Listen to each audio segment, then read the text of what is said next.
Muling iginiit ng Philippine National Police ang paninindigan nito sa makatarungan at walang kinikilingang investigasyon kaugnay ng isang umano'y sexual assault case na kinakasangkutan ng isang pulis.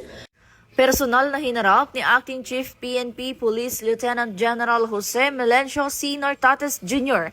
ang umano'y biktima at kanyang asawa upang pakinggan ang kanilang hinaing at tiyakin ang buong suporta ng organisasyon sabay ng patuloy na investigasyong isinasagawa ng NAPOLCOM. Ayon sa PNP, prioridad ang kapakanan ng biktima at panagutin ang sinumang lalabag sa batas at sa tiwala ng publiko. Tiniyak din ng pamunuan ang zero tolerance policy laban sa anumang anyo ng pang-aabuso sa hanay ng pulisya. Ito ay patunay ng paninindigan ng PNP sa ilalim ng bagong PNP para sa bagong Pilipinas, serbisyong mabilis, tapat at nararamdaman.